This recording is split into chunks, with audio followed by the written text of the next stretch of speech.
Praise the lord. మన ప్రభు అయిన యేసుక్రీస్తు నామములో మహోన్నతుని స్వరము అనేటువంటి ఈ టీవీ ప్రోగ్రాంకి ఆహ్వానిస్తూ ఉన్నాం. ప్రియులరా, 2025 సంవత్సరం దేవుడు మనకిచ్చినందుకు దేవునికి మనం కృతజ్ఞతాస్తుతులు చెల్లిస్తూ ఆయన మహిమార్థమై ఈ లోకంలో జీవిద్దాం. దేవుని వేడుకుంటూ ఆయన ఆధారం చేసుకుంటూ ఆయన కృపలో మనము సాగిపోదాం. ఈ వర్తమానమునకు ముందు మనము ప్రార్థన చేసుకుందాం. కృపా సత్య సంపూర్ణుడు అయిన మా తండ్రి, మీ పరిశుద్ధ పాదాలకు వందనాలు స్తోత్రాలు చెల్లిస్తున్నాం. ప్రభువా, అపారమైన నీ మహాకృపను బట్టి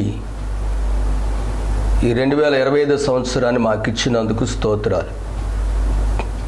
ఈ సంవత్సరంలో మేము క్రైస్తవ సంఘానికేమి, లోకానికేమి, సమస్త మానవాళ్లకు ఇస్తున్నటువంటి నీ లేఖన భాగాలను మీరు వారి హృదయాలు పంచినట్లు కార్యాలు చేయండి. ఈ కార్యక్రమం వీక్షిస్తున్న బిడ్డల హృదయాలు తెరవబడినట్లు, ఆదరణ పొందినట్లు, స్వస్థత పొందినట్లు, రక్షణ పొందినట్లు కార్యం చేయమని నీ సేవకు నన్ను నిలబెట్టి వాడుకోమని యేసు నామములో ప్రార్థించి అడిగి వేడుకొనుచున్నాం తండ్రి. ఆమేన్, ఆమేన్.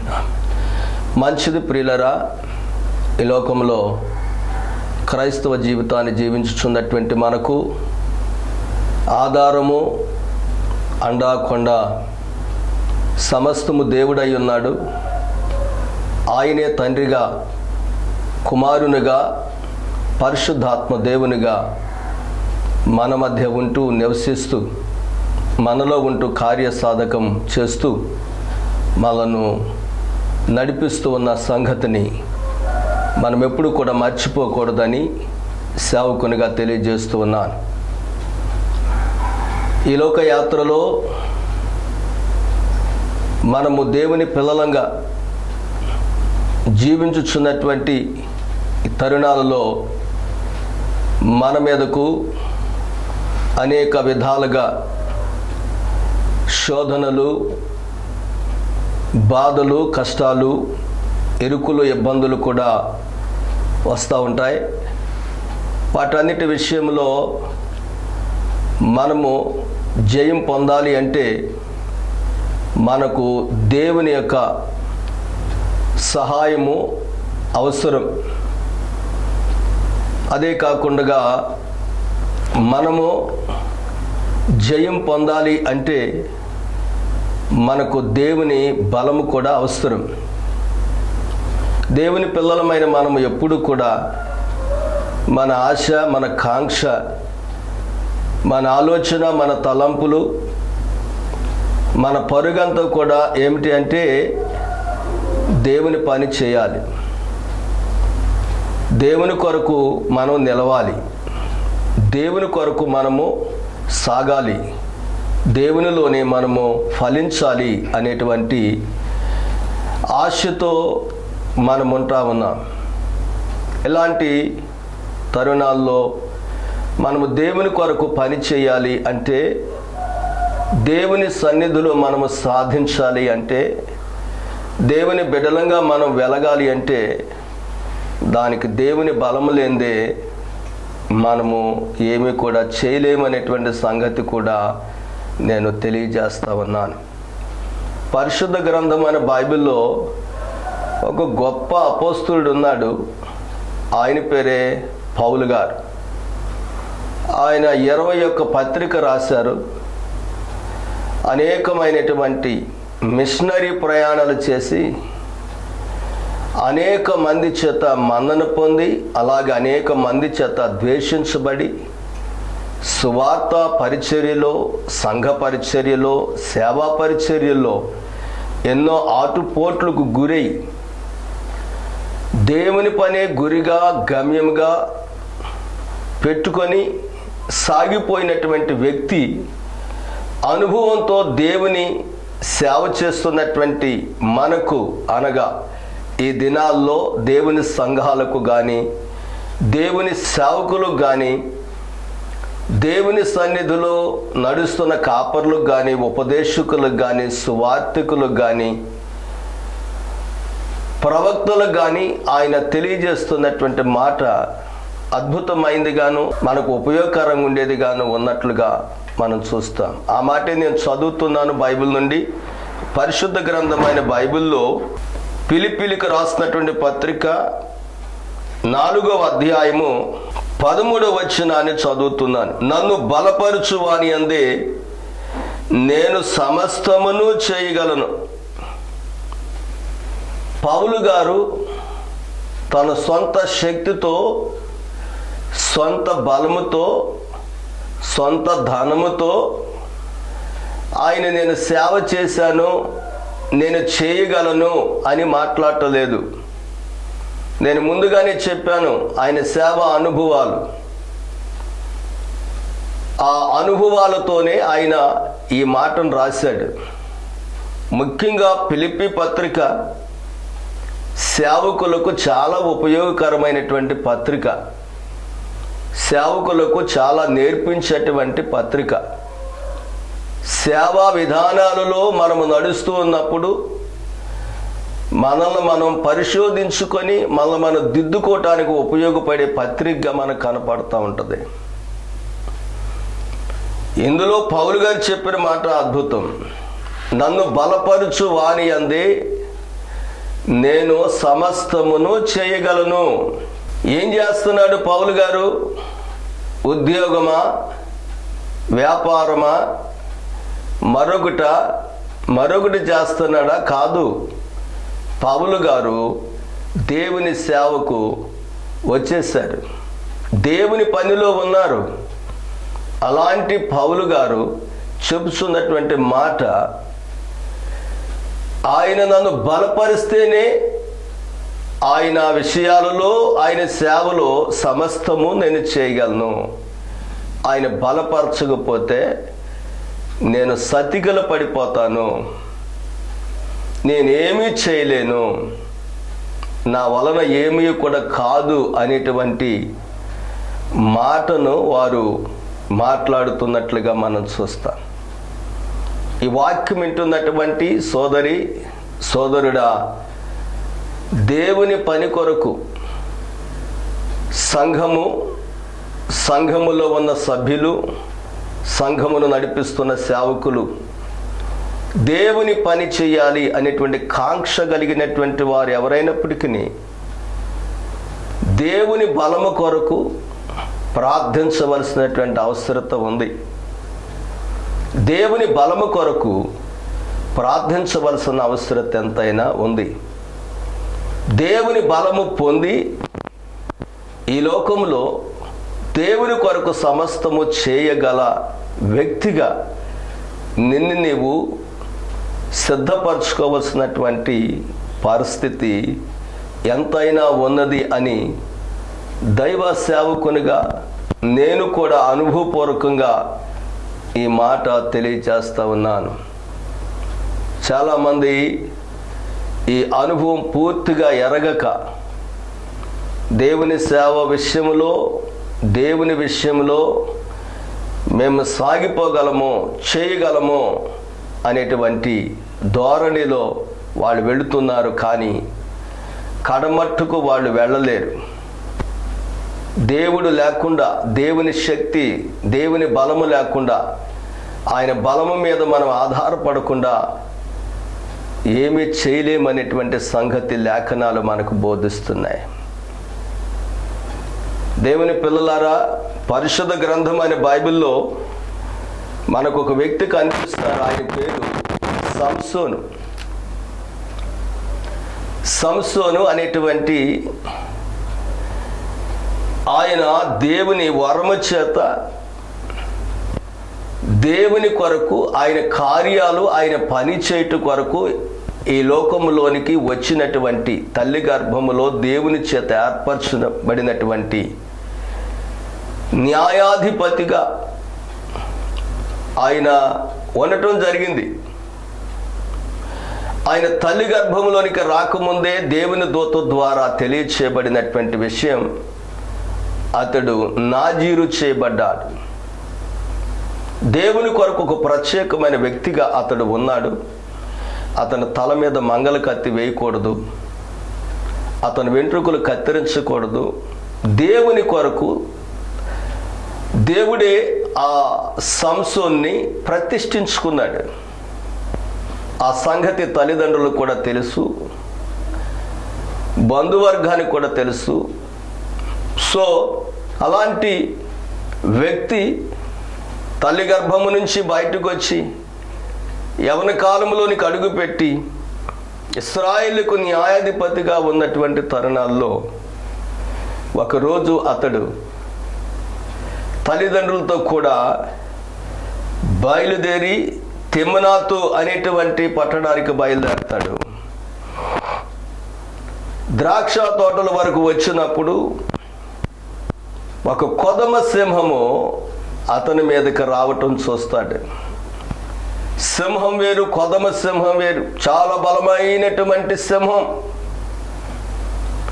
దేవుని కొరకు పనిచేస్తున్నటువంటి, దేవుని కొరకు సమస్తము చేయగలిగేటువంటి ప్రతిష్ఠించబడినటువంటి వ్యక్తి మీదకి కొదమ సింహం అనుకోనని పరిస్థితులలో వచ్చినప్పుడు అతడు ఆ సింహాన్ని ఎప్పుడైతే అతడు చూశాడో అతడు నిలబడిపోతాడు.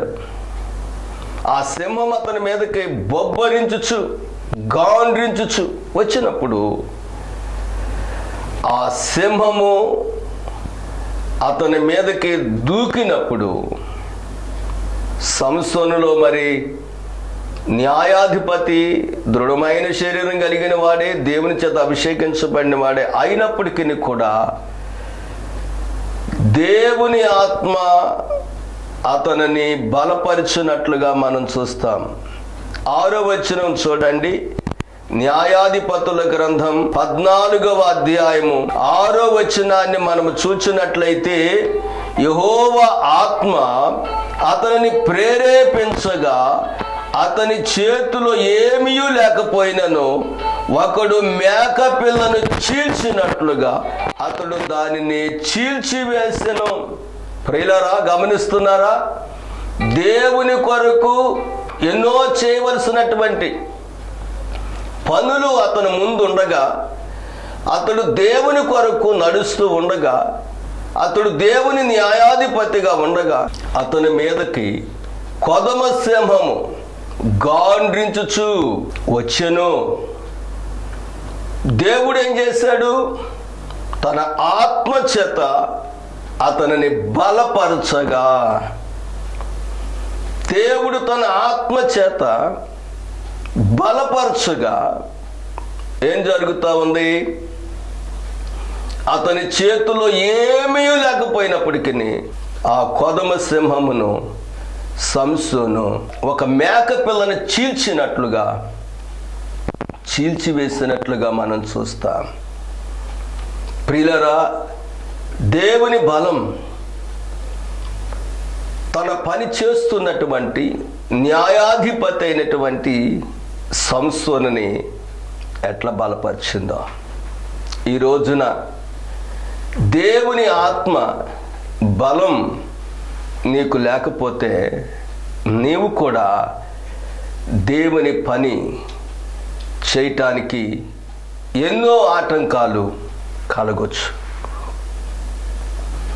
ఎన్నో నీకు ఎదురవ్వచ్చు.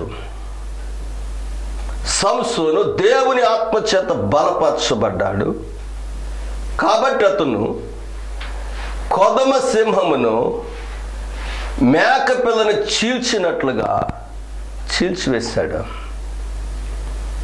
ఎంత గొప్ప కార్యం!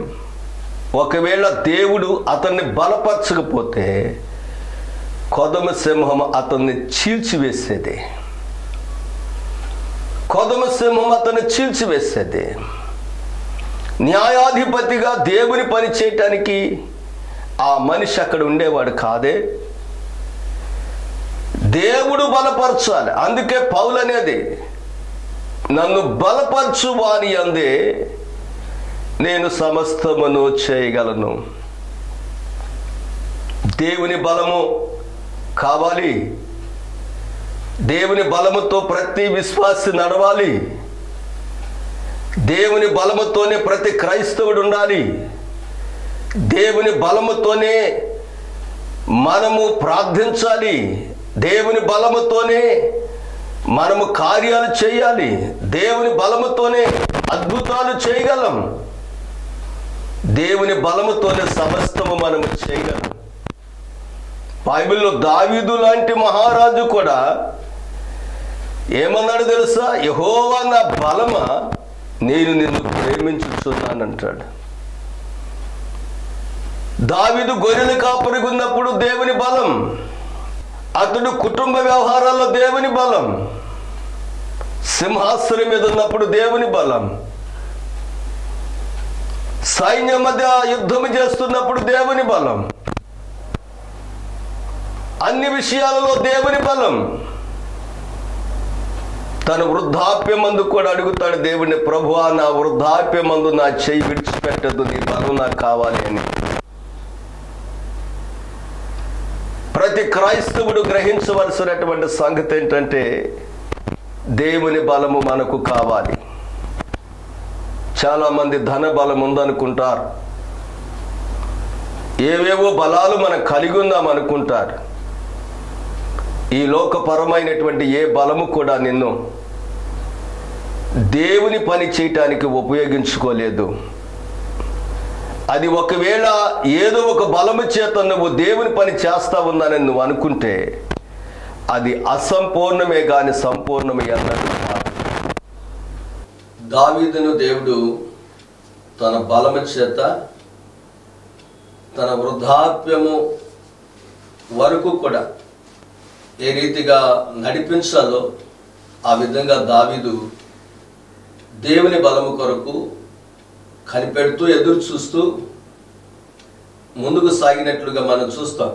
కాబట్టి దేవుని పిల్లలారా, దేవుని బలము లేకుండా మనం ఏమీ చేయలేము. అలాగనే సంసోను కూడా చేతిలో ఏమీ లేకపోయినా కొదమ సింహాన్ని చీల్చివేసినట్లుగా మనం చూస్తాం బైబిల్లో. సంసోను విషయంలో కూడా రెండో విషయానికి వస్తే న్యాయాధిపతుల గ్రంథం 15వ అధ్యాయము 14వ వచనంలో మరొక అద్భుతమైనటువంటి పని జరిగించారు దేవుని సహాయం చేత. అదేమిటంటే అతడు లేహీకి వచ్చే వరకు ఫిలిష్తీయులు అతన్ని ఎదుర్కొని కేకలు వేయగా యెహోవా ఆత్మ అతని మీదకి బలముగా వచ్చినందున అతని చేతుల మట్టుకు కట్టబడిన తాళ్ళు అగ్ని చేత కాల్చబడి జనపనార వలె అయిను. సంకెళ్ళను అతని చేతుల మీద నుండి విడిపోయిను. అతడు గాడిద యొక్క పచ్చి దవడ ఎముక కనుగొని చెయ్యి చాపి పట్టుకొని దాని చేత 1000 మంది మనుషులను చంపెను. దేవునికి స్తోత్రాలు కలుగును గాక. అనుకున్న పరిస్థితుల్లో సంసోను మీదకి ఫిలిష్తీయులు దండుగా వచ్చి హతము చేయటానికి ప్రయత్నం చేస్తున్నప్పుడు ఆ సమయంలో కూడా అతని చేతిలో ఏమీ లేదు. దేవుని ఆత్మ సంసోనుని బలపరిచినందువలన అని వ్రాయబడింది. దేవుని ఆత్మ సంసోనుని ఎప్పుడైతే బలపరిచిందో, దేవుని ఆత్మ చేత సంసోను ఎప్పుడైతే తాకబడ్డాడో ఆ బలము చేత పచ్చి దవడ ఎముక, గాడిద పచ్చి దవడ ఎముక చేత ఫిలిష్తీయులు అనేటువంటి వారిని, బలాఢ్యులైనటువంటి ఆ ఫిలిష్తీయులను 1000 మందిని చంపి కుప్పగా వేశాడు. దేవుని న్యాయాధిపతిగా దేవుని పని చేయవలసినటువంటి ఆ పనులలో తన బలము చేత కాక, తన శక్తి చేత కాక, కేవలము దేవుని బలము చేత, దేవుని ఆత్మ చేత అతడు పని చేయటం మనం చూస్తూ ఉంటాం. 1000 మంది ఫిలిష్తీయులను కూడా అక్కడికక్కడే చంపివేశాడు దేవుని బలము చేత. దేవుడు బలపరిచినందువలన ఈరోజు దేవుని బలము కొరకు నువ్వు ఎదురు చూస్తున్నావా? దేవుని బలము చేతనే సమస్తము చేయగలను అనేటువంటి ఆలోచనకు నువ్వు వచ్చావా? దేవుని బలము చేత మాత్రమే మనము దేవుని పనిలో రాణించగలం, నిలబడగలం అనేటువంటి సంగతిని గ్రహించగలుగుతున్నావా? దేవుని సహాయము చేతనే, దేవుని బలము చేతనే జయము వస్తుంది అనేటువంటి సంగతి గ్రహించగలుగుతున్నావా?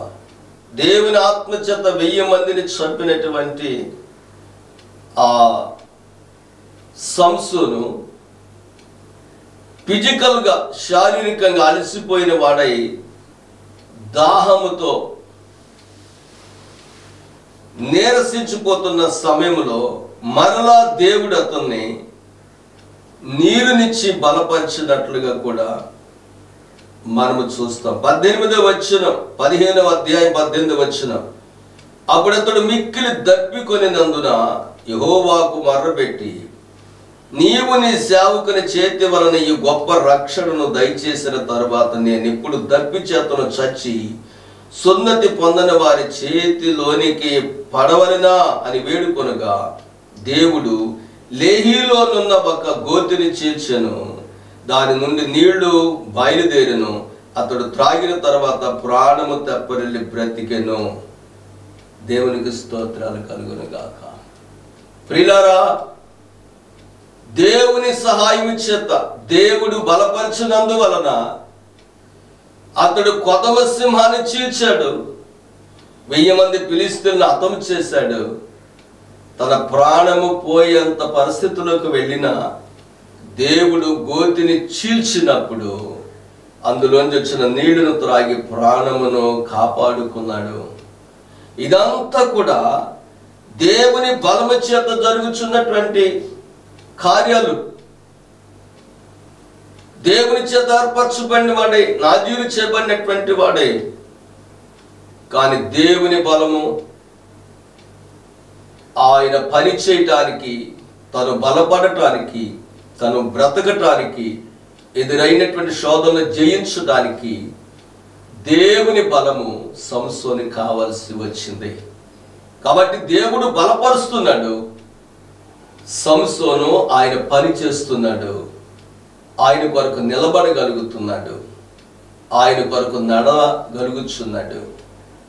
సంసోను ప్రార్థన చేశాడు, నేను చనిపోతున్నాను, ఈ పరిస్థితిలో నేను ఇలా చనిపోవటం మంచిదా, నేను ఇంత బలహీనంగా ఉండటం మంచిదా అని అతడు ప్రార్థన చేస్తే దేవుడు అతని ప్రార్థన ఆలకించి అతనికి కావలసిన దప్పిక తీరునంత నీరును దేవుడు అనుగ్రహిస్తాడు. రోజున నీ కుటుంబంలో ఏ కొదువు ఉందో, నీ శరీరంలో ఏ బలహీనత ఉందో, ఏ విషయంలో నువ్వు కృంగిపోతున్నావో, దిగజారిపోతున్నావో, దేవుని బిడ్డల, దేవుని సేవకుడిగా, దేవుని సేవకురాలుగా, దేవుని బిడ్డగా, లేక విశ్వాసిగా, విశ్వాసిరాలుగా ఆ విషయాన్ని దేవుని దగ్గర పెట్టు. ఆయన బలము కొరకు ప్రార్థన చేయి. నన్ను బలపరచు ప్రభువా, నేను నీ కొరకు పని చేస్తాను. నన్ను బలపరచు, నేను నీ కొరకు నిలబడతాను. నన్ను బ్రతికించు, నన్ను కాపాడమని దేవుని దగ్గర నువ్వు మొర్రబెట్టుకోవాలి. సంసోను ఆ రీతిగా మొర్రబెట్టాడు.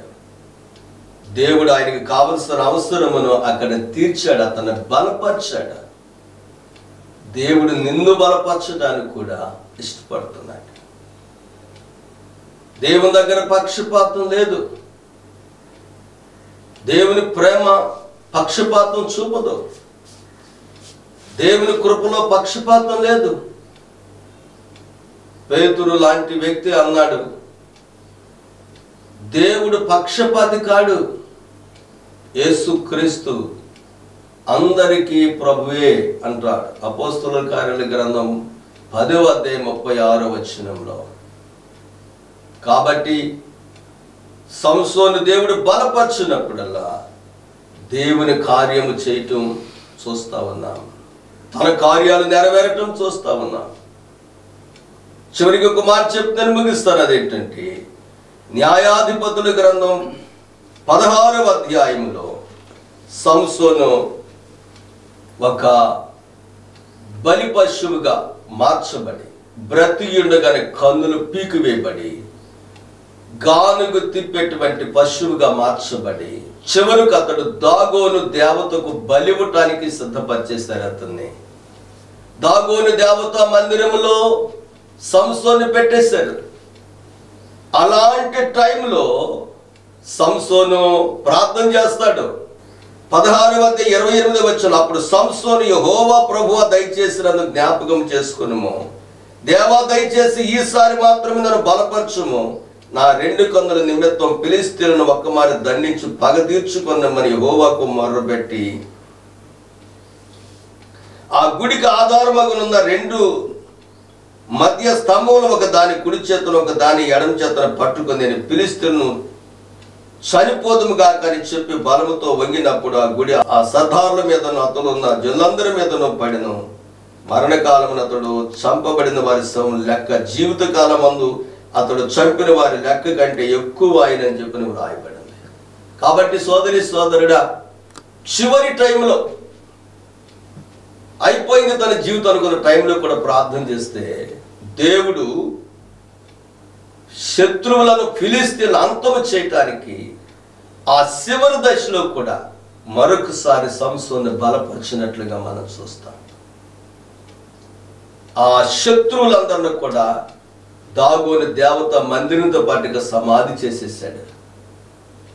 అందుకే పౌలు అంటున్నాడు, నన్ను బలపరచు అని అంది, నేను సమస్తము చేయగలను. నమ్మకమైన సేవకులను, నమ్మకమైన విశ్వాసులను, నియమ నిబంధనలతో క్రమముగా వాక్యానుసారముగా జీవించేటువంటి వారందరినీ కూడా దేవుడు బలపరచడానికి ఆనాడే కాదు ఈనాడు కూడా సిద్ధంగా ఉన్నాడని తెలియజేస్తా ఉన్నాడు. కాబట్టి దేవుడు నిన్ను బలపరచాలి, దానికి తగినంత ప్రార్థన నీకు ఉండాలి, యథార్థత ఉండాలి. దేవునితో కూడా ఆత్మీయ జీవితంలో ఆత్మ సంబంధంగానే నువ్వు నడుచుకుంటూ వెళ్ళినట్లయితే దేవుడు నిన్ను బలపరిచి సమస్తము నీ ద్వారా చేయించుకుంటాడు. అటు కృప, పరిశుద్ధాత్మ దేవుని సన్నిధి, సమాధానం ఇప్పుడు ఎల్లప్పుడూ ప్రభు రాక వరకు సదాకాలము మీకు తోడై నడిపించునుగాక. ఆమేన్. God bless you. దైవాశీస్సులు. దేవునికి స్తోత్రం. ఈ టీవీ కార్యక్రమంలో ఈ పరిచర్యలో పాలిభాగస్తులుగా ఉన్నటువంటి మా ప్రియ సంఘ బిడ్డలు, దేవుని కృప ద్వారా నడిపించబడుతున్నటువంటి బిడ్డలు జె సురేష్ బాబు, మా ప్రియ కుమార్తె వనజ, వారిద్దరిని దేవుడు ప్రేమించినటువంటి అనిషిత్ బాబు, వారిని దేవుడు దీవించాలని ప్రార్థన చేద్దాము. వారి కుటుంబాన్ని దేవుడు ఆశీర్వదించాలని ప్రార్థన చేస్తున్నాను. ఈ పరిచర్యలు వారు నమ్మకంగా నిత్యము కొనసాగాలని ఆశిద్దాం. ప్రార్థన. పరిశుద్ధుడైన మా తండ్రి, కృపా కనికరములు గల మా ప్రభువా, నీ పరిశుద్ధ పాదాలకు వందనాలు, స్తోత్రాలు. సురేష్ బాబు ఆరోగ్యము కావాలి నాయన, జాబులో తోడైండు, దూరాన ఉంటున్నారు బిడ్డలు, వారిని బలపరచండి, కాపాడండి. వారి తల్లిగారికి ఆరోగ్యము దయచేయండి, వారి కుటుంబాలన్నింటినీ దీవించండి. అలాగనే నాయన తనకు భార్యకి ఇచ్చినటువంటి మా ప్రియ కుమార్తె వనజమ్మ కొరకు ప్రార్థన చేస్తున్నా. వారిరువురిని ప్రేమించి ఇచ్చినటువంటి అనిషిత్ బాబు కొరకు ప్రార్థన చేస్తున్నాను. వనజమ్మకు ఆరోగ్యం దీర్ఘాయు, జాబులో తోడయిండు ప్రభువా. అనిషిత్ బాబుకు మంచి ఆరోగ్యము దీర్ఘాయుధ, తరచు వస్తున్న ప్రతి బలహీనత నుంచి విడిపించి నీ కృపలో వారిని కాపాడమని ప్రార్థన చేస్తున్నా. నీ సన్నిధి వారికి తోడుగా ఉంచండి. వారు హైదరాబాద్లో ఉంటున్నారు, మా అందరికి కొంచెం దూరంగా ఉంటున్నారు, అయినప్పటికీ నీ కృపా కాపుదల బిడ్డలతో ఉంచి భద్రపరచమని, క్షేమస్థితి బిడ్డలకమ్మని యేసు నామములో ప్రార్థన చేసి అడిగి వేడుకొనుచున్నాము తండ్రి. ఆమేన్. ఆమేన్.